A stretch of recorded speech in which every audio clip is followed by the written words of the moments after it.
దేవునికి మహిమ కలుగునుగాక. సర్వోన్నతుడు సృష్టికర్త అయిన దేవదేవుని కృపను బట్టి మరొక పర్యాయం ప్రకటన గ్రంథ వర్తమానాలకు మిమ్మల్ని ప్రేమపూర్వకంగా ఆహ్వానిస్తూ ఉన్నాం. అందరూ బాగున్నారా? దేవుని మహాకృపను బట్టి మా గురించి ప్రార్థిస్తున్నటువంటి వారి హృదయపూర్వకమైనటువంటి వందనాలు తెలియజేస్తూ ఉన్నా. మీరు పంపించినటువంటి ప్రార్థన అవసరతల గురించి కూడా ప్రార్థిస్తూ ఉన్నారు. అందును బట్టి దేవునిని స్తుతిస్తూ ఉన్నాం. మంచిది. ప్రకటన గ్రంథము 10వ అధ్యాయము చివరి వచనాలను మనం ధ్యానించవలసినటువంటి వారమై ఉన్నాం. వచనాలలో దేవుడు భవిష్యత్ కాలానికి విడిచిపెట్టిన శ్రేష్టమైనటువంటి వర్తమానము దాగి ఉన్నది. ఖచ్చితంగా చేయవలసినటువంటి పని ఒకటి అక్కడ దేవుడు ప్రకటన చేశాడు. దాని గురించి ఈ దినాన మనం ధ్యానం చేసుకుందాం. చిన్న ప్రార్థన చేసుకుని దేవుని యొక్క వాక్యాన్ని ప్రేమస్వరూపి మహిమ కలిగిన మా యేసు ప్రభువా, మీకు వందనాలు. నీ మహాకృపను బట్టి మమ్మల్ని బ్రతికించి భద్రపరిచారు. మాకంటే గొప్పవారు ఘనులు, ఐశ్వర్యవంతులు ఈ దినాన్ని చూడలేకపోయారు. కానీ ఈ భూమి మీద నీ నామాన్ని మహిమపరచడానికి, సాతానుని ఎదిరించడానికి మీరు మమ్మల్ని ఎన్నుకొని నీ కృపలో బలపరుస్తూ ఉన్నందుకు నీకు వందనాలు. మీరిచ్చినటువంటి గొప్ప భాగ్యమును బట్టి నాయనా మిమ్మల్ని గుర్తెరగడానికి, నీ నామాన్ని ప్రకటించడానికి, మీ యందు విశ్వాసము కలిగి జీవించడానికి మీరే చొరవ చేసుకుని మమ్మల్ని పిలిచినందుకు మీకు వందనాలు చెల్లిస్తూ ఉన్నా. దేవా, ఈ దినాన మీ పాదాల చెంత కూడి మీ మాటలు వినాలి అని ఆశ కలిగిన ఆయన నీ సన్నిధిలో ఎదురు చూస్తూ ఉన్నాం. ప్రభువా, మీరు మాతో మాట్లాడండి. మీరు మాట్లాడితే ఎండిన ఎముకలు సైతం కూడా జీవాన్ని పొందుకుంటాయి. ఈ సృష్టి క్రమం అంతటినీ కూడా మీ నోటి మాట తోటి మీరు సృజించినందుకు మీకు వందనాలు. జీవము కలిగిన తండ్రి, వినగలిగే చెవులను, గ్రహించుకోగలిగేటువంటి ఆత్మ నడిపింపును మాకు అనుగ్రహించమని వీక్షిస్తున్న ప్రతి కుటుంబాన్ని కూడా రక్షణ, మారు మనసు అనుభవంలోనికి నడిపించి నీ స్వాస్థ్యముగా మార్చమని యేసయ్య పుణ్యనామమును అడిగి వేడుకొని ప్రారంభించుకుంటున్నాము తండ్రి, ఆమేన్. రండి, దేవుని యొక్క వాక్యములో నుంచి ప్రకటన గ్రంథము 10వ అధ్యాయము 8, 9, 10, 11 వచనాలు, 4 వచనాలు మిగిలి ఉన్నాయి. వీటి గురించి దినాన మనం ధ్యానం చేద్దాం. అంతటా పరలోకము నుండి నేను వినిన స్వరము మరలా నాతో మాటలాడుచు, నీవు వెళ్లి సముద్రము మీదను భూమి మీదను నిలిచి ఉన్న ఆ దూత చేతిలో విప్పబడి ఉన్న ఆ చిన్న పుస్తకమును తీసుకొనుమని చెప్పుట వింటిని. నేను ఆ దూత యొద్దకు వెళ్లి ఈ చిన్న పుస్తకమును నాకిమ్మని అడుగగా ఆయన దానిని తీసుకొని తినివేయుము, అది నీ కడుపుకు చేదగును గాని నీ నోటికి తేనె వలె మధురముగా ఉండునని నాతో చెప్పెను. అంతట నేను ఆ చిన్న పుస్తకమును దూత చేతిలో నుండి తీసుకొని దానిని తినివేసి తిని, అది నా నోటికి తేనె వలె మధురముగా ఉండెను గాని నేను దానిని తినివేసిన తరువాత నా కడుపుకు చేదాయెను. అప్పుడు వారు, నీవు ప్రజలను గూర్చియు జనములను గూర్చియు ఆయా భాషలు మాట్లాడు వారిని గూర్చియు అనేక మంది రాజులను గూర్చియు మరలా ప్రవచింపనగత్యమని నాతో చెప్పిరి. ఈ అధ్యాయములో యోహాను గారు చూసినది, దర్శనముగా చూసినటువంటిది స్పష్టముగా మనకు వ్రాసి ఆ పరిశుద్ధాత్మ దేవుడు మనకు అర్థమయ్యే రీతిగా వివరిస్తూ వచ్చారు. పరిశుద్ధాత్మ దేవుడు మనకు ఇప్పుడు తెలియచేస్తూ ఉన్నటువంటి వివరణ ప్రకారము యోహాను గారు చూసిన దర్శనంలో పరలోకము నుంచి దిగి వచ్చినటువంటి దూత, ఆ దూత చేతిలో ఒక చిన్న పుస్తకం ఉన్నది. ఆయన గంభీరత్వము, దేవుని గంభీరత్వము కలిగినటువంటి వాడు, కానీ దూతయే. అయితే భూమి మీదకు వచ్చిన తరువాత ఆయన మేఘములను వస్త్రముగా ధరించుకొని ఉన్నాడు.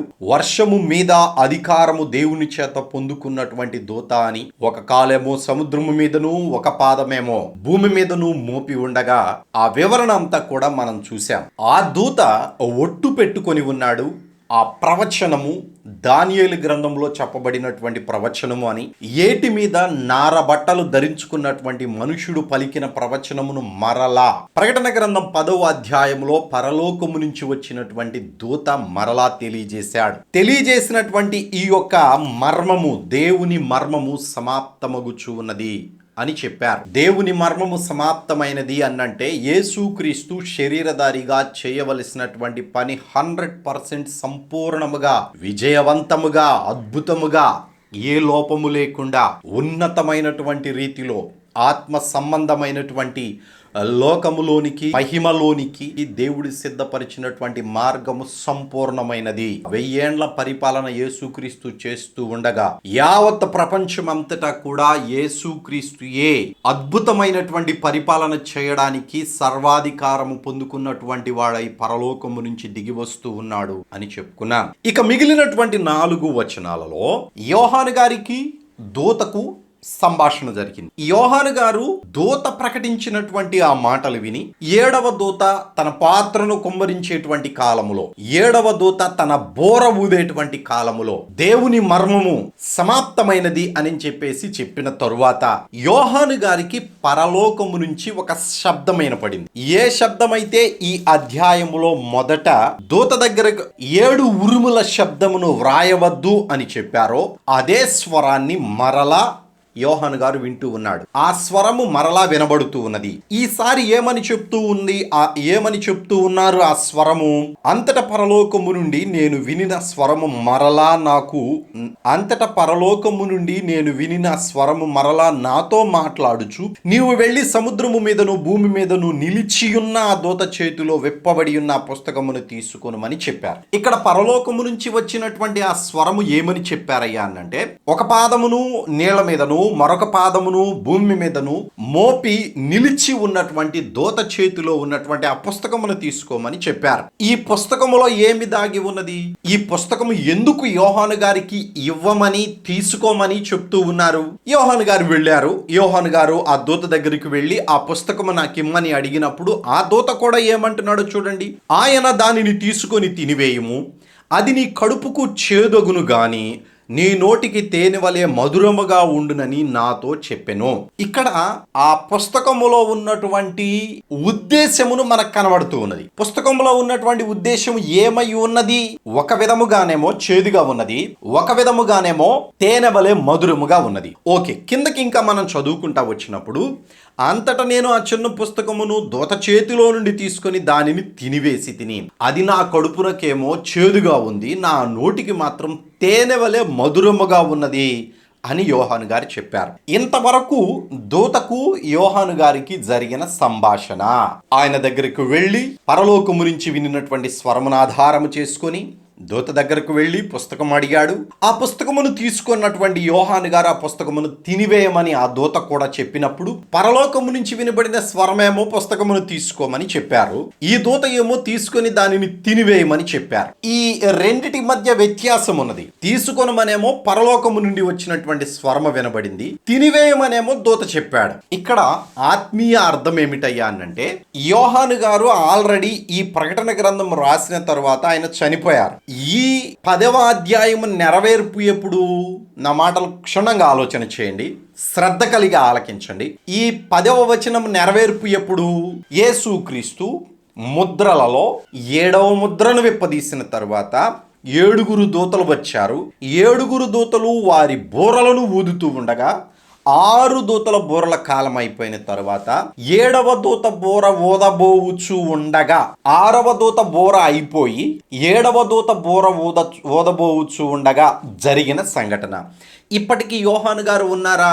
లేరు, ఆయన ఆల్రెడీ చనిపోయారు. యోహాను గారు పరదేశిలో ఉన్నారు. పరదేశి నుండి 6వ ముద్ర విప్పదీసిన తరువాత యోహాను గారు కూడా పరలోకములో దేవుని సింహాసనం దగ్గరికి వెళ్ళిపోతాడు. ఆ దేవుని సింహాసనం దగ్గరికి వెళ్ళిపోయి 1000 సంవత్సరాలు యోహాను గారు దేవుని సింహాసనం ఎదుటనే దేవాలయము ఒకటి తెరవబడి ఆ దేవాలయంలో మందసము ఉంచి దేవుని సింహాసనం ఎదుట ఒక అద్భుతమైనటువంటి మందిరాన్ని ప్రారంభించారు. ఆ మందిరంలో హతసాక్షులు కాకుండా సర్వసాధారణంగా చనిపోయినటువంటి మనుషులు దేవుని యొక్క సింహాసనం ఎదుట అక్కడ తెరవబడినటువంటి ఆ దేవాలయములో 1000 సంవత్సరాలు ఉండి దేవునిని స్తుతించి ఆరాధించి గణపరిచేటువంటి కార్యక్రమాన్ని దేవుడు ఏర్పాటు చేశాడు. హతసాక్షులేమో 1000 సంవత్సరములు యేసుక్రీస్తుతో 1000 ఏండ్ల పరిపాలన చేశారు. ఈ 1000 సంవత్సరాలలో సర్వసాధారణంగా చనిపోయినటువంటి వారు దేవుని సింహాసనం ఎదుట తెరవబడినటువంటి దేవాలయములో ఉండి నిరంతరము దేవునిని స్తుతించవలసింది. ఇప్పుడు యోహాను గారు ఖచ్చితంగా అక్కడ ఉంటాడు అని నేను ఎట్లా చెప్పగలనయ్యా అంటే, ఈయన హతసాక్షి కాదు. యేసుక్రీస్తు శిష్యులలో హతసాక్షి కాకుండా ఉన్నటువంటి వ్యక్తి ఈ ప్రకటన గ్రంథము రాసినటువంటి యోహాను గారే, శిష్యుడైనటువంటి యోహాను గారే. ఈయన దేవుడు ప్రేమించినటువంటి శిష్యుడు. ఈ శిష్యుడు ప్రకటన గ్రంథము రాసిన తరువాత 95వ సంవత్సరంలో ఈ ప్రకటన గ్రంథం రాసిన తర్వాత చనిపోయారు. చనిపోయినటువంటి యోహాను గారికి సర్వసాధారణమైనటువంటి మరణాన్నే దేవుడు అనుగ్రహించాడు. హతసాక్షిగా మారలేదు. శ్రమలు పడ్డాడు, హింసించబడ్డాడు, కానీ హతసాక్షిగా మారలేదు. దేవుని ప్రణాళిక ఏమిటయ్యా అనంటే, ఈయన దేవుని సింహాసనం ఎదుట ఆ దేవాలయములో ఉండి హతసాక్షులుగా మార్చబడకుండా సర్వసాధారణమైనటువంటి మరణము చెందినటువంటి వారికి అందరికీ కూడా ఆల్రెడీ పరలోకాన్ని చూశాడు కాబట్టి అక్కడ పద్ధతిని అక్కడ ఏ రీతిగా స్తుతించాలి, ఏ రీతిగా ఉండాలి అనేటువంటిది వివరించడానికి ఒకవేళ ఉంచాడేమో అనేటువంటిది దేవుని చిత్తానుసారముగా ఉన్నటువంటి ఉద్దేశం అని భావిస్తూ ఉన్నాను. అయితే ఈ యోహాను గారు ఈ సమయంలో లేరు. ఈయన పరలోకంలో దేవుని సింహాసనం ఎదుట ఓపెన్ చేయబడినటువంటి మందిరంలో ఉన్నారు. మరి ఈ యోహాను గారు తిన్నటువంటి పుస్తకం సంగతి ఏంటి? ఆయన ఎవరికి ప్రకటిస్తాడు? పరలోకంలో ఉన్నాడు కదా, ప్రకటించవలసింది ఎక్కడ? భూమి మీద. అందుకనే ఆ దూత పుస్తకమును తీసుకుని భూమి మీదకు వచ్చాడు. ఆ పుస్తకమును భూమి మీదనే ఉంచడానికి ఇష్టపడ్డాడు. దేవుని యొక్క ప్రణాళిక కూడా అదే. అయితే భూమి మీద యోహాను గారు లేరు కాబట్టి ఎవరు ప్రకటించాలి? నా మాటలు జాగ్రత్తగా ఆలకించండి. 11వ వచనంలో, అప్పుడు వారు నీవు ప్రజలను గూర్చియు జనములను గూర్చియు ఆయా భాషలో మాట్లాడు వారిని గూర్చియు అనేక మంది రాజులను గూర్చియు మరలా ప్రవచింప నగత్యమని నాతో చెప్పిరి. యోహాను గారికి చెప్పారబ్బాయి, నువ్వు మరలా ప్రవచించాలి. ఏమి ప్రవచించాలి? జనముల గురించి చెప్పాలి, దేశాల గురించి చెప్పాలి, వ్యక్తిగతమైనటువంటి మనుషుల యొక్క ప్రవర్తనను గురించి చెప్పాలి, రాజుల గురించి చెప్పాలి. వారు ఎంత గొప్ప రాజైనను సరే దేవుని చిత్తానుసారముగా చేయకపోతే ఏమి జరిగింది అనేటువంటిది కూడా చెప్పాలి. ఇవన్నీ కూడా మరలా తిరిగి 1000 సంవత్సరముల్లో ప్రకటించాలి. కానీ యోహాను గారు అక్కడ లేరు. యోహాను గారు పరలోకంలో ఉన్నారు. ఆత్మ మాత్రమే. పరలోకములో దేవుని సింహాసనం ఎదుట ఉన్నటువంటి వారందరూ కూడా పునరుద్ధానులైనటువంటి వారు కాదండి. ఆత్మలు మాత్రమే పరలోకమునకు వెళ్ళారు. వారి దేహాలన్నీ కూడా భూమి మీదనే ఉన్నాయి. యేసుక్రీస్తు చనిపోవడానికంటే ముందు పునరుద్ధానులైనటువంటి వారి తప్ప మిగిలినటువంటి వారందరూ దేహాలు భూమి మీదనే ఉన్నాయి. ఆత్మలు మాత్రమే పరలోకానికి వెళ్ళినాయి. అంతవరకు మీకు అర్థం అవ్వాలి. పునరుద్ధానులైనటువంటి వారు వారి దేహాలను పొందుకున్నారు. హతసాక్షులైనటువంటి వారు సర్వసాధారణమైన మరణం పొందుకున్న వాళ్ళందరూ కూడా వారి యొక్క ఆత్మలను మాత్రమే పరలోకమునకు తీసుకుని వెళ్ళాడు దేవుడు. ఇప్పుడు యోహాను గారి ఆత్మ పరలోకములో ఉంది.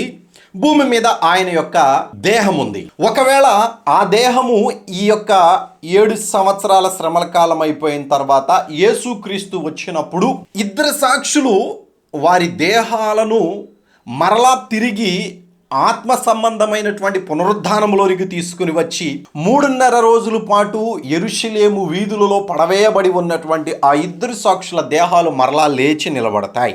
లేచి నిలబడినప్పుడు గంభీరమైనటువంటి భూకంపం కలిగింది అనేటువంటి మాట మనం అక్కడ చదువుకుంటాం. చదవలేదులేండి, తర్వాత వచనాన్ని ధ్యానించేటప్పుడు నెక్స్ట్ 11వ అధ్యాయం ధ్యానం చేసేటప్పుడు మనం చదువుతాం. ఈ హతసాక్షులు ఇద్దరు కూడా, ఈ ఇద్దరు సాక్షులు కూడా హతమైపోయి మరలా తిరిగి పునరుద్ధానం పొందుకునేటప్పుడే హతసాక్షుల యొక్క పునరుద్ధానం కూడా జరిగింది. దాని గురించి 20వ అధ్యాయంలో వ్రాయబడి ఉన్నది. ఇప్పుడు ఈ 7 సంవత్సరాలు అయిపోయిన తరువాత పునరుద్ధానం అయ్యేటప్పుడు ఒకవేళ యోహాను గారు వచ్చి ఏమన్నా పునరుద్ధానుడు అవుతాడా? అవకాశమే లేదు. ఎందుకనంటే హతసాక్షులు మాత్రమే పునరుద్ధానులు అవ్వడానికి దేవుడు పర్మిషన్ ఇచ్చాడు. అది 20వ అధ్యాయంలో ఒక్క మాట చదివితే మీకు అర్థమవుతుంది. 4వ వచనం, 20వ అధ్యాయం 4వ వచనము మధ్యలో నుంచి చదువుతూ ఉన్నాను. యేసు విషయమై తామిచ్చిన సాక్ష్యము నిమిత్తమును దేవుని వాక్యము నిమిత్తమును శిరచ్ఛేదనము చేయబడిన వారి ఆత్మలను చూచి తిని వారు బ్రతికిన వారై అన్నంటే వారి దేహములు పునరుద్ధానమైనవి అని అర్థం. పరలోకము నుంచి యేసుక్రీస్తు తీసుకొని వచ్చినటువంటి ఆత్మలు వారి దేహాలను స్వతంత్రించుకొని పునరుద్ధానులయ్యారు, ఆత్మ సంబంధులుగా మార్చబడ్డారు. వీరే మొదటి పునరుద్ధానములో ఉన్నటువంటి వారు. వీరు పరిశుద్ధులు, దేవునికిని క్రీస్తుకిని యాజకులై క్రీస్తుతో కూడా 1000 సంవత్సరాల పరిపాలన చేస్తారు. ఇది 7 సంవత్సరాల శ్రమల కాలం అయిపోయిన తరువాత జరిగేటువంటి ప్రక్రియ. ఖచ్చితంగా ఇద్దరు సాక్షులు పునరుద్ధానం అయ్యేటప్పుడు జరిగేటువంటి ప్రక్రియ. దాని గురించి వివరంగా 11వ అధ్యాయంలో మనం ధ్యానం చేద్దాం. అయితే యోహాను గారు ఈ గుంపులో లేడు, భూమి మీదకి రాలేదు, పరలోకంలో ఉన్నాడు. పునరుద్ధానం అవ్వడానికి హతసాక్షులు మాత్రమే పునరుద్ధానం అయ్యారు. హతసాక్షులు పునరుద్ధానం అయినప్పుడు ఈయన హతసాక్షి కాదు కదా. మరి ఎట్లాగూ ఈ ప్రవచనం ఆయన ప్రకటించగలడు అనంటే ఇక్కడ వివరంగా మనం క్షుణ్ణంగా ధ్యానం చేసినప్పుడు బోధించేటువంటి వారిని యోహాను గారికి సాదృశ్యంగా చూపించారు. 1000 సంవత్సరాల పరిపాలనలో సువార్త ప్రకటించబడుతుంది, నిత్య సువార్త ప్రకటించబడుతుంది. ప్రకటించేటువంటి వారు చెప్పాల్సినటువంటి ప్రాముఖ్యమైన 2 అంశాల గురించి ఈ పుస్తకంలో వ్రాసి భూమి మీదకు పంపించారు. ఈ పుస్తకంలో ఆ 2 అంశాల గురించి ఎట్లా రాసి ఉన్నది అని మనకు అర్థం అవ్వాలి అని అంటే, ఇక్కడ 11వ వచనంలో జనముల గురించి, ఏ దేశము ఏ పాపం చేస్తే నాశనమైపోయారు, ఏ ప్రజలు ఏ రీతిగా వారి చేతులతో చేసుకున్న దేవుళ్లకు మ్రొక్కి నాశనమైపోయారు, ఆయా భాషలు మాట్లాడేటువంటి వారు దేవునికి వ్యతిరేకమైన కార్యాలు చేసినప్పుడు ఏ రీతిగా పాడైపోయారు, పాపమును ఒప్పుకొని తిరిగి పశ్చాత్తాపడినటువంటి వారు ఏ రీతిగా దేవుని చిత్తాన్ని పొందుకున్నారు, రాజులైనటువంటి వారు దేవునికి వ్యతిరేకముగా ప్రవర్తించినప్పుడు ఏ రీతిగా నాశనం అయిపోయారు, దేవుని చిత్తానుసారముగా ప్రవర్తించినప్పుడు ఏ రీతిగా ఆశీర్వదించబడ్డారు. బైబిల్ వాక్యం చెప్తూ ఉన్నటువంటిది నిత్య సత్యం, నిత్య సువార్త చెప్తూ ఉన్నటువంటిది దేవుని వాక్యాన్ని ఆధారం చేసుకొని, నీతి న్యాయమును ఆధారం చేసుకొని బ్రతికినటువంటి వారు ఏ రీతిగా దేవుని యొక్క నిత్యత్వమును పొందుకున్నారో, దేవునికి వ్యతిరేకముగా పనిచేసినటువంటి వారు ఏ రీతిగా దేవుని యొక్క కోపానికి ఉగ్రతకు పాత్రులయ్యారు అనేటువంటిది స్పష్టంగా ఇక్కడ వ్రాయబడి ఉన్నది. సహోదరులారా, దేవుని యొక్క వాక్యములో ఆ పుస్తకములో ఉన్నటువంటిది అక్షరాల ఆ పుస్తకములో ఉన్నటువంటిది 2 మార్గాల గురించి. దేవునికి విధేయుడిగా జీవించితివా, శ్రేష్టమైన జీవాన్ని పొందుకుంటావు. అవిధేయుడిగా జీవించావా, పాపములో ఉండి మరణించావా, అగ్నిగుండానికి వెళతావు అని చెప్పి ఉదాహరణలుగా జనముల గురించి, రాజుల గురించి, ఆయా భాషలు మాట్లాడే వారి గురించి ప్రవచించేటువంటి వారు ఆ కాలంలో ఉంటారు అనేటువంటిది ఇక్కడ ఉద్దేశము. కొన్ని ఉదాహరణలు బైబిల్లో ఇప్పుడు మనము ఏ రీతిగా ధ్యానం చేస్తూ ఉన్నామో అదే రీతిగా ఆ కాలంలో కూడా ఉన్నటువంటి బోధకులు, యోహాను గారికి సూచనగా ఉన్నటువంటి బోధించేటువంటి బోధకులు ఖచ్చితముగా ఆ మాటలు ప్రకటించాలి అనేటువంటిది ఇక్కడ చివరి మాటగా దేవుడు పలుకుతూ ఉన్నటువంటి మాట. మరలా ప్రవచింపనగత్యమని నాతో చెప్పెను. మరలా ప్రవచించాలి. దేశాలు ఏ రీతిగా ఏర్పడ్డాయి, ఈ బైబిల్లో కొన్ని దేశాల గురించి, ప్రాముఖ్యముగా ఇశ్రాయేలీల జనాంగం గురించి బైబిల్లో స్పష్టంగా మనం చదువుకుంటూ ఆధ్యాత్మికంగా బలపడుతూ వచ్చాం. సహోదరులారా, ఆ కాలంలో కూడా ఆ రీతిగానే బైబిల్లో మనకు తెలిసినటువంటిది కొన్ని దేశాల గురించే. ఇశ్రాయేలీల దేశం గురించి దరిదాపుగా ఒక 70-80% వరకు మనం ధ్యానం చేస్తూ వస్తాం ఈ యొక్క బైబిల్లో. అయితే మిగిలిన ఏ దేశాల గురించి కూడా మనకు స్పష్టమైన అవగాహన లేదు. భారతదేశం గురించి కానీ, అమెరికా గురించి కానీ అవి కనుగొన్నవి, లేదంటే ఇంకొకటి చరిత్ర సంబంధంగా మనం చెప్పుకుంటూ వస్తామే కానీ ఆధ్యాత్మికంగా ఆదాములో నుంచి వచ్చినటువంటి ప్రజలు భారతీయులుగా ఎట్లా మారారు, అమెరికా వాళ్ళు ఎట్లా అయ్యారు, వెస్టిండీస్గా ఎట్లా మార్చబడ్డారు, రష్యా వాళ్ళుగా ఎట్లా మార్చబడ్డారు, ఇది ఏ రీతిగా మార్చబడ్డారు అనేటువంటిది ఆ దేశాల గురించి, ఆ ప్రజల గురించి, ఆదాములో నుంచి వచ్చినటువంటి వంశాల గురించి స్పష్టంగా దేవుడు ఆ కాలములో తెలియజేయడానికి పంపించిన పుస్తకమే ఆ చిన్న పుస్తకము. ప్రతి దేశము గురించి, ప్రతి ప్రజల గురించి, ప్రతి జనాంగము గురించి, రాజుల గురించి కూడా ఆ కాలంలో ప్రవచించడానికి దేవుడు పర్మిషన్ ఇచ్చాడు. జాగ్రత్తగా ఆలకించండి. ఉదాహరణకు మనం బైబిల్లో చూసినట్లయితే మనము ఆధ్యాత్మికంగా బలపడడానికి మనము దేవుని యొక్క వాక్యమును ఆధారము చేసుకొని, నీతి న్యాయమును ఆధారము చేసుకొని బ్రతుకుతూ ఉన్నటువంటి ఇదే విధానాన్ని 1000 సంవత్సరాలలో కూడా ప్రకటన చేస్తారు. ఉదాహరణకి ఇశ్రాయేలీల గురించి మనం తీసుకున్నప్పుడు అబ్రహాము అనేటువంటి ఒక వ్యక్తి ద్వారా ఇశ్రాయేలీల జనాంగము భూమి మీదకు వచ్చారు. ఇశ్రాయేలీలు మాత్రమే కాదు, అబ్రహాము నుంచి వచ్చినటువంటి జనాంగము చాలామందే ఉన్నారు. ఉదాహరణకు మీకు కొన్ని వచనాలు చదివి వినిపిస్తాను. ముస్లిమ్స్, మహమ్మదీయులు అనేటువంటి వారు ఇష్మాయేలీయుని యొక్క సంతానము. ఈ మహమ్మదీయులకు మూల పురుషుడైనటువంటి ఈ యొక్క ఇష్మాయేలు ఎవరి కుమారుడు? అబ్రహాము కుమారుడు. అబ్రహాముకును హాగరుకును పుట్టినటువంటి కుమారుడు. ఆ తర్వాత షారా మరలా ఒక కుమారుని కన్నారు. అతని పేరు ఇస్సాకు. ఇస్సాకు వలన యాకోబు, ఏశావు అనేటువంటి వారు భూమి మీదకు వచ్చారు.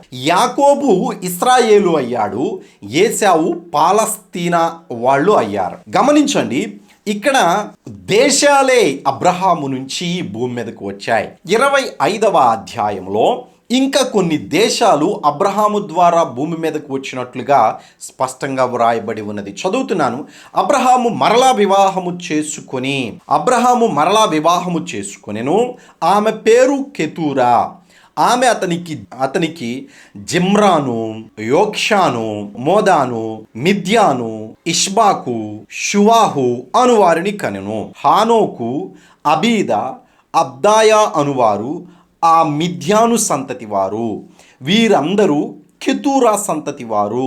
ఎన్ని దేశాలు వచ్చినాయో చూడండి, ఎన్ని దేశాల వాళ్ళు కనబడుతున్నారో చూడండి. అక్కడ ఈ దేశాల వాళ్ళందరికీ మూల పురుషులు ఎవరి కుమారులు? అబ్రహాము యొక్క కుమారులు. ఈ అబ్రహాము శారా గారు చనిపోయిన తరువాత మరలా వివాహము చేసుకున్న తర్వాత వచ్చినటువంటి కుమారులు ఆయా దేశాలకు మూల పురుషులుగా నిలబడ్డారు. వీరందరిలో కూడా ఇంతమంది కుమారులు కుమార్తెలు ఉండగా ఇస్సాకును దేవుడు ఏర్పాటు చేసుకున్నాడు, యాకోబుని ఏర్పాటు చేసుకున్నాడు. యాకోబులో నుంచి వచ్చిన 12 గోత్రాలను ఏర్పాటు చేసుకున్నాడు. ఈ 12 గోత్రాలలో నుంచి వచ్చినటువంటి వారిలో విశ్వాస సంబంధమైనటువంటి వారిని పట్టుకుంటూ వచ్చి విశ్వాసములో స్థిరపడినటువంటి వారిని ఆశీర్వదించి అభివృద్ధి పొందింపజేసి ఆధ్యాత్మికంగా యూదా గోత్రములో నుంచి ప్రభు అయిన యేసుక్రీస్తుని ఈ భూమి మీదకి తీసుకొని వచ్చి ఆ యేసుక్రీస్తు ద్వారా యావత్తు ప్రపంచమంతటిని కూడా ఆశీర్వదించడానికి మార్గాన్ని దేవుడు సిద్ధపరిచాడు. సహోదరులారా, ఈ అబ్రహాము కుమారులు అందరూ ఆశీర్వదించబడలేదు. ఎవరైతే దేవుని యొక్క వాక్యాన్ని ఆధారము చేసుకొని బ్రతికారో, దేవునికి భయపడి బ్రతికారో, దేవుని ఉద్దేశాన్ని గ్రహించి బ్రతికారో వారు మాత్రమే దేవుని యొక్క చిత్తములో ఉన్నారు. వారు మరణించిన తరువాత కూడా దేవుని ప్రణాళికలో పరలోకపు రాజ్యానికి వారసులుగాను ఇప్పుడు ప్రస్తుతానికి పరదేశంలోను నివాసము చేస్తూ ఉన్నవారుగా ఉన్నారు. ఏ దేశమైనా కానీ అంతే. ఇప్పుడు బైబిల్లో ఇశ్రాయేలీల గురించి మాత్రమే మనం మాట్లాడుకుంటూ ఉన్నాం. ఆ కాలంలో ప్రతి జనాంగము గురించి కూడా ఆ పుస్తకములో నుంచి ప్రకటించవలసిన అవసరత ఉన్నది. ఆ పుస్తకం భూమి మీదకి పంపించబడింది ఆ కాలంలో. ఇశ్రాయేలీల ద్వారా యావత్ ప్రపంచానికి కూడా ఆయా దేశాల వారి యొక్క చరిత్రను స్పష్టముగా దేవుడు తెలియజేసి వారి యొక్క లోపాలను ఎత్తి చూయించగలిగేటువంటి ప్రణాళిక ఆ చిన్న పుస్తకంలో దాగి ఉన్నది. ప్రతి జనము గురించి ఆ కాలంలో ప్రకటించవలసి ఉన్నది. అదే ఒకవేళ దేవుని చిత్తానుసారముగా జీవించకపోతే ఇదే ఇశ్రాయేలీయులు దేవునికి వ్యతిరేకముగా మార్చబడ్డారు. దేవునికి వ్యతిరేకముగా మార్చబడినటువంటి ఈ ఇశ్రాయేలీయులను దేవుడు ఏమి చేశాడు? షల్మనేషేరు అనేటువంటి రాజుకి ఇశ్రాయేలీయులందరినీ అప్పగించాడు. దేవునికి వ్యతిరేకమైన కార్యాలు చేసినందువలన. ఏమిటి అవి?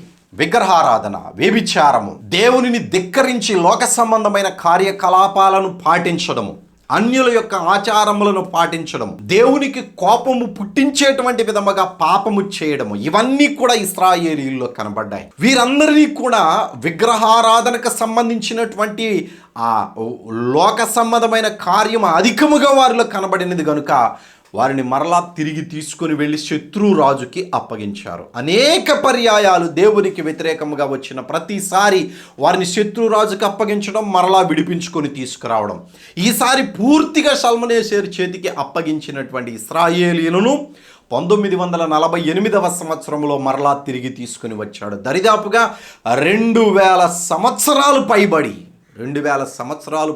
ఇకపోతే యూదుల గురించి మనం ఆలోచన చేస్తే, యూదులు నెబుకద్నెజరు యొక్క చేతిలో బబులోను దేశానికి చెరగా వెళ్ళిన తరువాత మరలా 70 సంవత్సరాలకు కొంతమంది తిరిగి వచ్చారు. తిరిగి వచ్చినటువంటి వారిలో నుంచే యేసుక్రీస్తు భూమి మీదకు వచ్చారు. భూమి మీదకు వచ్చినటువంటి ఈ యేసుక్రీస్తు చనిపోయి పునరుద్ధానుడై తిరిగి లేచి వెళ్ళిపోయిన తరువాత ఖచ్చితంగా క్రీస్తు శకం 70వ సంవత్సరంలో టైటస్ అనేటువంటి రాజు వచ్చి మరలా యూదులందరినీ కూడా చెరగొని తీసుకుని వెళ్ళిపోవడం మాత్రమే కాకుండా యావత్ ప్రపంచమంతటా కూడా చల్లా చెదరు అయిపోయేటువంటి విధముగా కూరగాయలు అమ్మేసినట్లుగా అమ్మేశాడు. సహోదరులారా, వీరు ఈ స్థితికి రావడానికి గల కారణం ఏమిటయ్యానంటే దేవునికి వ్యతిరేకముగా పాపము చేసినందువలన ఒకే ఒక్క మాట, దేవునికి వ్యతిరేకముగా జీవించిన వాడు ఎవడైనను సరే, రాజైనను, దేవుని నమ్ముకున్న వాళ్ళైనను, వాగ్దాన సంబంధులైనను, అభిషేకించబడిన వారైనను, బోధించేటువంటి వారైనను, సంఘ కాపరులైనను, విశ్వాసులైనను,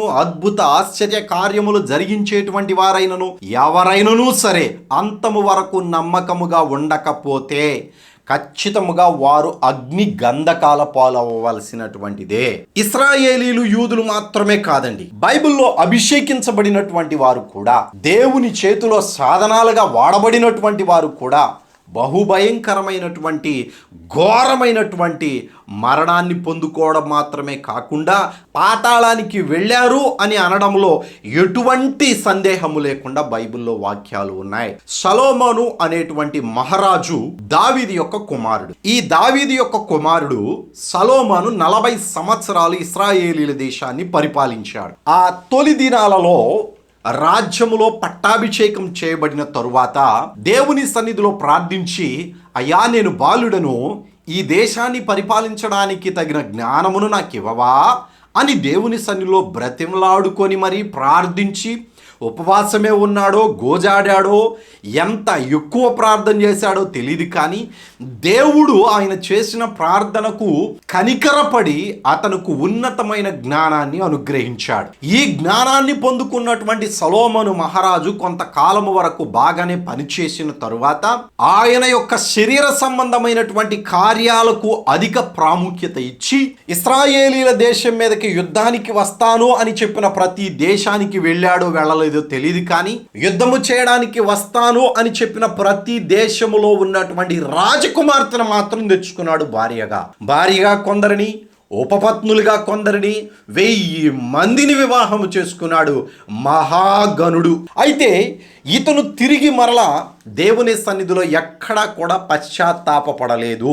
ఇంకొక మాట కూడా నేను మీకు చెప్తాను. అభిషేకించబడిన వాడే, దేవుని కృపను పొందుకున్నటువంటి వాడే, దేవుని సంకల్పంలో ఉన్నటువంటి వాడే, మందిరమును కట్టినటువంటి వాడే ఇన్ని కార్యాలు చేసినా కానీ తిరిగి మరలా విగ్రహారాధనకు వెళ్ళాడు. దానికి గల కారణం ఏమిటంటే భార్యలు. ఇంత పొడుగ్గా నేను ఎందుకు చెప్పానంటే, వీరి జీవితకాలం ఉంటారు, కానీ వారి యొక్క ఆలోచనలు భర్త చేయకపోతే ఏ విధముగానైనను కానీ భర్తను తన వైపు ఆకర్షించుకోవడానికి అన్ని రకాలుగా ప్రయత్నాలు చేసేటువంటి స్త్రీలు చాలామంది ఉన్నారు. అందరూ అని నేను అంటలేదండి, మళ్ళీ నా మీద కామెంట్లు పెట్టారు. అందరూ అని అంటలేదు. సాతాను ప్రణాళికలో ఉన్నటువంటి వారు, దేవునికి వ్యతిరేకముగా పనిచేసేటువంటి వారు, దేవుని చిత్తాన్ని సరిగా గ్రహించనటువంటి స్త్రీలు, అభిషేకము పొందుకున్నటువంటి వాడు, దేవుని మందిరమును కట్టడానికి దేవుడు ఇష్టపడినటువంటి వాడు, చివరికి భార్యల మాట విని పూర్తిగా విగ్రహారాధనలోనికి వెళ్ళిపోయాడు. దేవుడు ప్రేమ కలిగిన వాడు గనక 1కి 2 సార్లు హెచ్చరిక చేశాడు. అయ్యా సొలొమోను, నువ్వు వెళుతున్నది తప్పుదారి నాయనా, ఒకసారి నేను చెప్పిన మాట విను, నీ స్థితి ఒకసారి జ్ఞాపకం చేసుకో. నేను నిన్ను ఎన్నుకున్నాను, దావీదుకి ఇచ్చినటువంటి మాటను బట్టి, నీవు ప్రార్థించినటువంటి ప్రార్థనను బట్టి నిన్ను ఉన్నతమైనటువంటి స్థితిలో ఉంచాను, మంచి జ్ఞానాన్ని ఇచ్చాను, నా మాట వినవా అనంటే మనలో చాలా మంది వాక్యాన్ని విని విదిలించుకొని పోయినట్లుగా దేవుడు చెప్పినటువంటి మాటలు విని విదిలించుకొని మరలా భార్యల వైపే మొగ్గు చూపించారు. మొగ్గు చూపించడం మాత్రమే కాదు, ఆ భార్యలు చెప్పిన ప్రతి పని చేశాడు. ఉన్నతమైన స్థలముల్లో విగ్రహాలను కట్టించాడు, విగ్రహాలకు నమస్కారం కూడా చేశాడు. మరలా తిరిగి దేవుడు మాట్లాడలేదు, 2 సార్లు మాత్రమే మాట్లాడాడు. ఈ 2 సార్లు అయిపోయిన తర్వాత దేవుని స్వరము మరలా వినబడలేదు. ఇంకెక్కడికి వెళ్ళి ఉంటాడండి? పరలోకపు వాసిగా ఉంటాడా? పరదేశంలో కనపడతాడా? ఈయన దావీదు కుమారుడైనప్పటికీ కూడా, దేవుని యొక్క కృపను పొందుకున్నటువంటి వాడైనప్పటికీ కూడా పాపము చేశాడు గనుక, అవిధేయుడయ్యాడు గనుక తిరిగి మరలా దేవుని వైపు చూడలేదు. నెబుకద్నెజరు అనేటువంటి రాజు ఒక అతను ఉన్నాడు. ఇతను గురించి కూడా చెప్పాలి, దావీదు గురించి చెప్పాలి. చెప్పకపోతే సేవకునికి బాధ. ఎందుకు సేవకునికి బాధ అనంటే, దేవుడు యెహెజ్కేలు గ్రంథంలో యెహెజ్కేలు గారికి ఒక స్పష్టమైన మాట చెప్పాడు. ఆ మాట బైబిల్లో కూడా వ్రాయబడి ఉన్నది. చదువుతాను రండి. 3వ అధ్యాయము, యెహెజ్కేలు గ్రంథము 3వ అధ్యాయము 18వ వచనాన్ని చదువుతున్నాను. అవశ్యముగా నీవు మరణము అవుదువని నేను దుర్మార్గుని గూర్చి ఆజ్ఞ ఇవ్వగా నీవు అతనికి హెచ్చరిక చేయకయు అతడు జీవించినట్లు తన దుర్మార్గతను విడిచిపెట్టవలెనని వానిని హెచ్చరిక చేయకయు నుండిన ఎడల ఆ దుర్మార్గుడు తాను చేసిన దోషమును బట్టి మరణమవును గాని అతని రక్తమునకు నిన్ను ఉత్తరవాదినిగా ఎంచుదును అంటూ ఉన్నాడు. అయ్యలారా, దైవ సేవకులారా, బోధకులారా, దేవుడు నిన్ను బోధకుడిగా ఎంచుకున్న తరువాత నీకు వీలైనంత వరకు, దేవుడు నిన్ను చెప్పమన్నంత వరకు నువ్వు ప్రకటించకుండా మనుషుల దగ్గరకు వెళ్ళి నువ్వు వారికి బోధ చేయకుండా ఉంటే వారి యొక్క రక్తమును బట్టి అనగా వారి ప్రాణమును బట్టి దేవుడు నిన్ను ఉత్తరవాదిగా ఉంచుతాడు అని వాగ్దానం చేస్తూ ఉన్నాడు. అందుకనే ప్రకటన గ్రంథం 10వ అధ్యాయం చివరి భాగంలో ఆ యోహాను గారికి ప్రవచింప నగత్యము 100% నువ్వు చెప్పాల్సిందే, ఖచ్చితంగా చెప్పాల్సిందే. అందులో ఎటువంటి మార్పు లేదు. నువ్వు చెప్పకపోతే నువ్వు ఉత్తరవాదివి.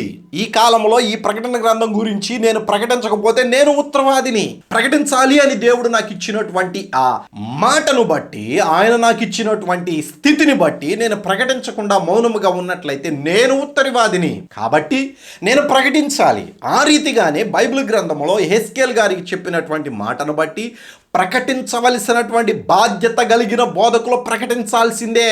చాలా మంది అన్యులు తెలియక పాపం మాట్లాడుతూ ఉన్నారు. వారి మీద ఎక్కడా కూడా మీరు కోపం తెచ్చుకోవద్దు, ఎక్కడా వారి మీద రివర్స్ అవ్వద్దు, ఎక్కడా వాళ్ళు చేసినటువంటి పనికి కేసులు కూడా పెట్టవద్దు. ఎందుకో తెలిసిన మన ఆశీర్వాదం పోతుంది. నీవు ప్రకటించి వారి చేత నిందించబడి, దూషించబడి, కొట్టబడి, నెట్టబడి, చెరసాలలో వేయించబడినా కానీ నీ ఆశీర్వాదము 1000 రెట్లు దేవుడు నీకు ఇవ్వడానికి సిద్ధంగా ఉన్నాడు. కొంతమంది సాక్ష్యం చెప్తారు, ఏమండి నేను ఫలానా ప్రాంతానికి వెళ్ళి వాక్యం చెప్తూ ఉండగా ఒక వ్యక్తి వచ్చి నన్ను ఈ రీతిగా దూషించాడు, ఈ బైబిల్ గనక నా చేతిలో లేకపోతేనా అని చెప్పేసి ఊగిపోతా ఉంటారు. ఏం చేస్తావు? తిరిగి కొడతావు. తిరిగి కొట్టినందువల్ల ఏమవుతుంది? నీ ఆశీర్వాదం పోద్ది, దేవుని సంకల్పం పోడవుతుంది. నీవు రక్షణలోనికి నడిపించాల్సినటువంటి వాడిని మీ చేత్తో నువ్వే అగ్నిగుండానికి నెట్టేసిన వాడివి అవుతావు. ఓపిక అనేటువంటిది క్రైస్తవులలో ఉండవలసిన మొదటి లక్షణము.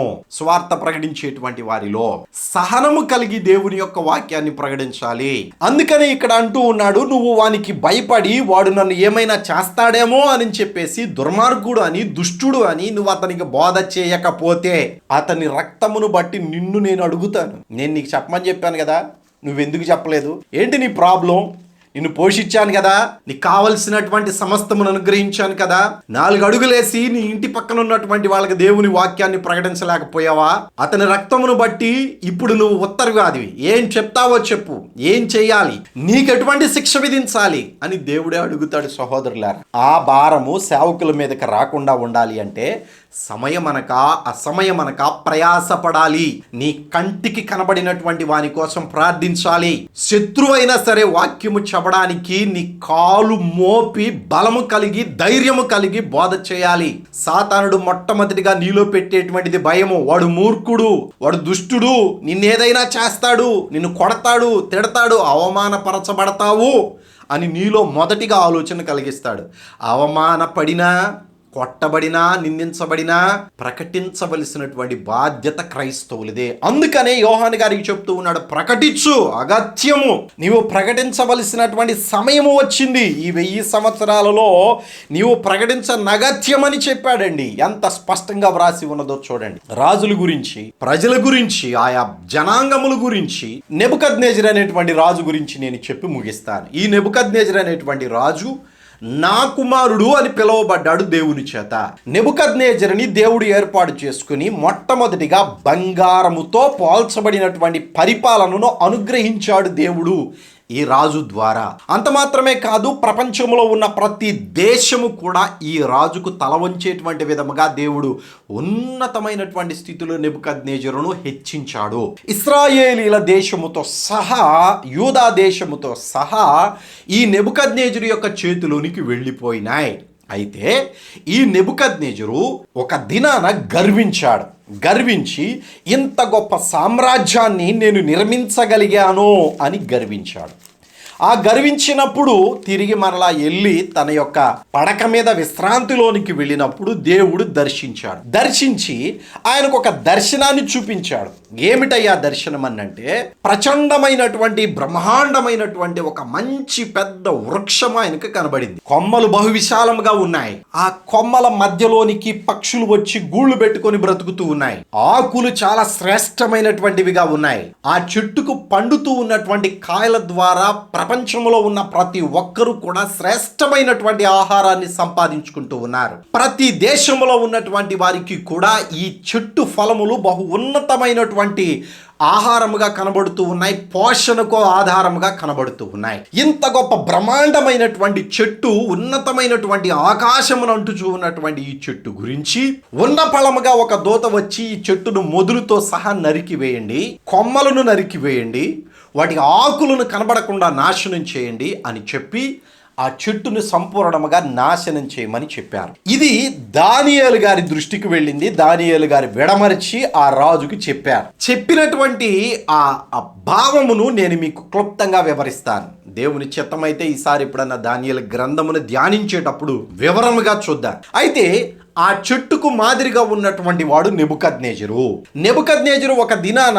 ఆయన గర్వించినటువంటి గర్వమును బట్టి వెంటనే అతను జనము చేత నెట్టివేయబడ్డాడు, కొట్టివేయబడ్డాడు. ఆ దేశంలో నుంచి బయటికి వెళ్ళిపోయాడు. తన మతి స్థిమితం పాడైపోయింది. ప్రజలలో నుంచి నెట్టివేయబడి అడవులలో నివాసం చేస్తూ ఉన్నాడు, అరణ్యములో నివాసం చేస్తూ ఉన్నాడు. దేవునికి వ్యతిరేకముగా ఆలోచన చేసినందువలన దేవుడే సమస్తమును అనుగ్రహించిన నేనే దేవుడను అన్నట్లుగా గర్వించాడు కనుక అక్కడి నుంచి నెట్టివేయబడి మంచుకు తడిచి, ఎండకు ఎండి, వానకు తడిసి అతని జుట్టంతా కూడా భయంకరమైనటువంటి పక్షి ఈకలలాగా అయిపోయి, గోళ్లు పెరిగి పక్షి గోళల్లాగా తయారైపోయి గడ్డి మేస్తూ, రాజు ఎక్కడ గడ్డి మేసేటువంటి స్థితికి ఎందుకు దిగజారవలసి వచ్చిందయ్యా అనంటే, దేవుడు ఇచ్చినటువంటి దానిని దేవునికి కృతజ్ఞత కలిగి బ్రతకవలసినటువంటి మనిషి నేనే సంపాదించాను అని ఎప్పుడైతే అంటాడో వాడి పతనము ప్రారంభమవుతుంది. ఈ మాటలు వింటున్నటువంటి వారు ఎవరైనా సరే, దేవుడు ఇచ్చినటువంటి దానికి ఇది నాది అని చెప్పేటువంటి వాడు దేవుని దృష్టిలో తక్కువ చూపు చూడగలుగుతాడు, దేవుని దృష్టిలో తక్కువగా కనబడతాడు. నేను సంపాదించాను, నేను కూర్చుకున్నాను, నేను కట్టాను, అదే అన్నాడు ఇక్కడ నెబుకద్నెజరు. ఈ పట్టణం అంతటిని నేనే కదా కట్టింది, ఇంత జ్ఞానము నాకు కలిగినందుకు అని గర్వించాడు. సహోదరులారా, ఈ మాటలలో మనకు అర్థమవలసినటువంటిది ఏమిటయ్యానంటే, నేను రాజునైనప్పుడు చూస్తానులేండి అని అనడం కాదు. నీతిని విడిచాడు, దేవునికి కృతజ్ఞత లేకుండా జీవించాడు, గర్వించాడు. అది నీలో ఉందా?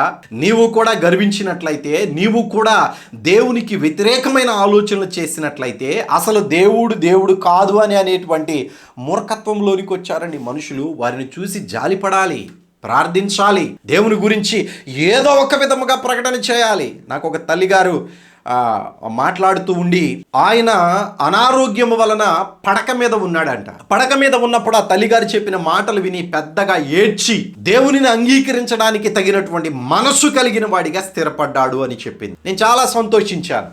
అయితే మనము ఎప్పుడైనా కానీ ఒక వ్యక్తి దగ్గరకు వెళ్ళినప్పుడు నీ గురించి, గొప్పతనం గురించి, డబ్బు గురించి, అహంకారం గురించి కాదు చెప్పవలసినటువంటిది. యేసుక్రీస్తు నీ కోసం చేసినటువంటి శిలువ బలియాగము గురించి చెప్పాలి. నీలో ఉన్నటువంటి సాతాను ఆలోచన గురించి చెప్పాలి. నీలో ఉన్నటువంటి చెడు వ్యసనాల గురించి చెప్పాలి.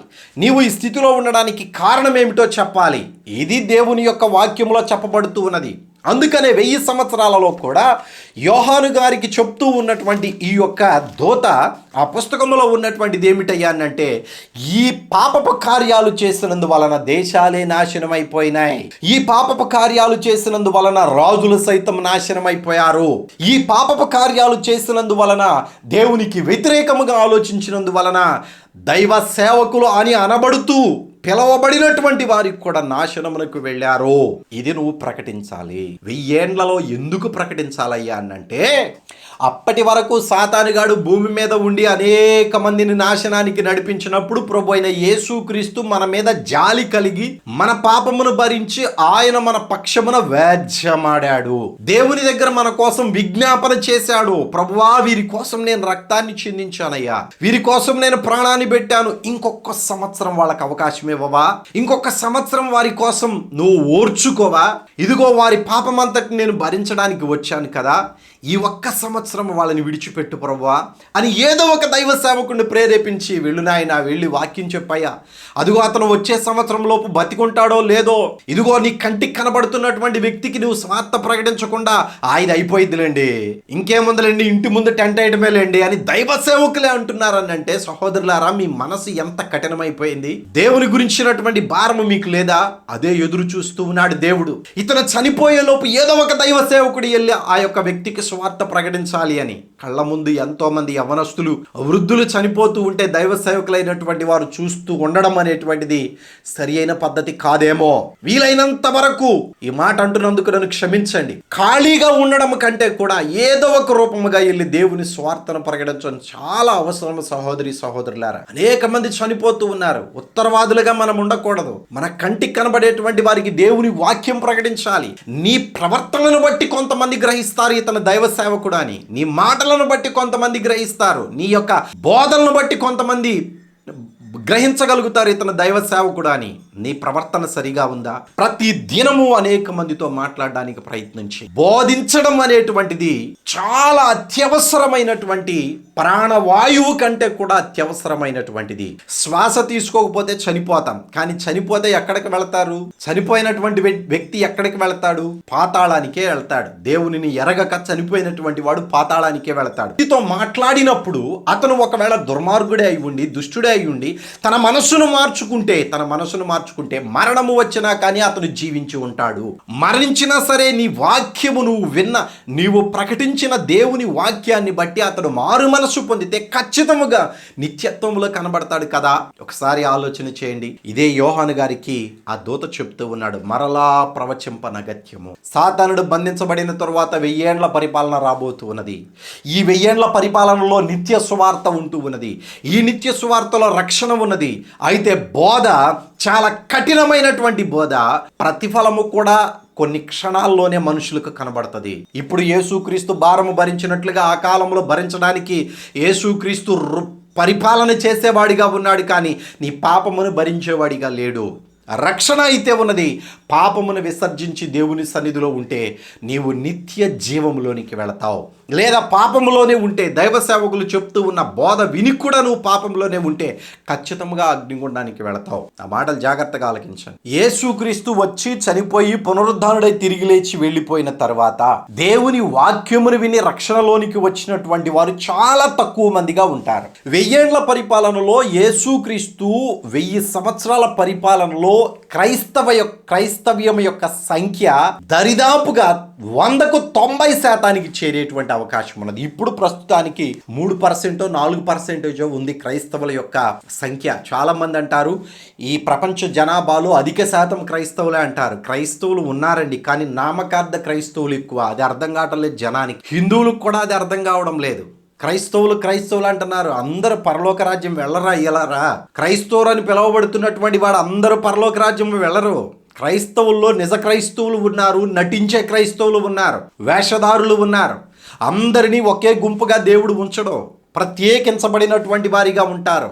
అందుకనే స్త్రీ కనిన కుమారుడికి పోల్చబడ్డారు. అక్కడ రానున్న 1000 సంవత్సరాలలో ప్రకటించేటువంటి పుస్తకము గురించే ఈ యొక్క దూత యోహాను గారికి తీసుకుని వచ్చినటువంటి ఇచ్చిన పుస్తకము, దాని గురించి ప్రకటించడం అనేటువంటిది ఆ కాలంలో చాలా అవసరమై ఉన్నది అని బైబిల్ గ్రంథంలో వ్రాయబడి ఉన్నది. ఇంతటితోటి 10వ అధ్యాయము ముగించబడింది. 11వ అధ్యాయంలో 2 సాక్షుల గురించి వ్రాయబడి ఉన్నదండి. 19 వచనాలు ఉన్నాయి. ఈ 19 వచనాల గురించి ఇక ముందు మనం ధ్యాస పెడదాం. ఈ ప్రకటన గ్రంథం పుస్తకం కావలసినటువంటి వారు దయచేసి అడ్రస్ ని వాట్సాప్ లో పంపించండి. మీకు పోస్టల్లో మేము పుస్తకాన్ని పంపిస్తాం, స్పీడ్ పోస్ట్ లో. సో ఆ పుస్తకం మీకు ఆధ్యాత్మికంగా ఖచ్చితంగా మీకు అవసరం అవుతుంది కనుక, ఈ ప్రకటన గ్రంథ వివరణ గురించి అందులో వ్రాయబడి ఉన్నది కనుక మీ అడ్రస్ను పంపించండి. ఉచితముగానే ఈ పుస్తకాన్ని పంపిస్తూ ఉన్నాం. దేవుని కృప మీ అందరికీ తోడైండును గాక. మీరు మీ కుటుంబాలు ఆశీర్వదింపబడును గాక. వందనాలు. సెలవు.